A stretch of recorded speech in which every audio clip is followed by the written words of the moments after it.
Aye galatoomaa yoo dhageessan waan tokko abdii isin godhuu barbaadeeti odeeffannoo warra damarraa dhufe tokko dhimma siiriyaasii nageenya biyyaa irratti illee fuulduree uummattoota biyya saniitiif illee hedduu murteessaa waan ta'eef doongoor seena qabeessi hojjetamuudhaaf waan deemuuf kanarratti of eeggannoo uummannis warri biyya bulchus badii waggoota 8 dabre kana himaa turreerraa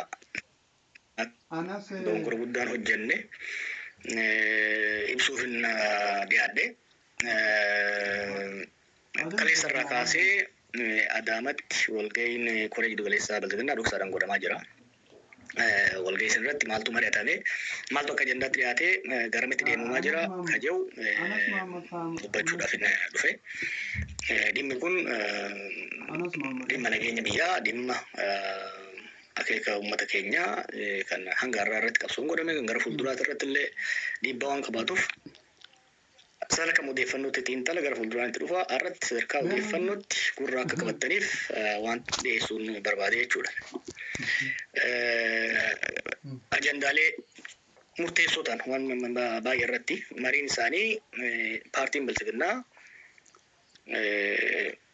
ajandaa maal qabatee kan dhiyaate ka jiru irratti akka propoozalaatti yaada dhiyeessan jechuudha.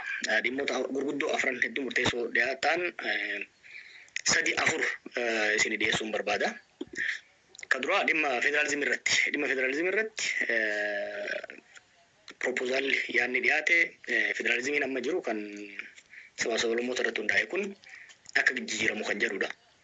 Bakka isaa caaseeffama walitti dhiyeenya lafaa fi hidhata diinagdee irratti hundaa'een bakka bu'amu kan jedhu akka yaadatti dhiyaatee hedduu wal falmisiisaa ta'ee itti deemamaa jira jechuudha.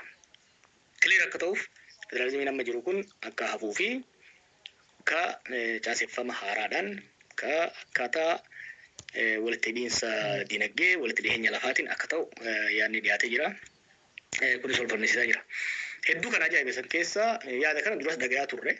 Hedduu immoo kan ajaa'ibe maali?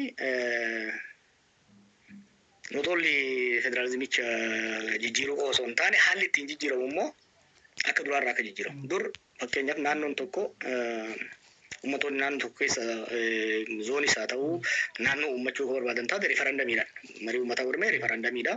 Bu'aa riifarandamii sanii riifarandamii dura mana maree federeeshiniitiif dhiyaatee achi booda riifarandamiin godhamee achi booda paarlamaadhaan mirkanaa'aa ture.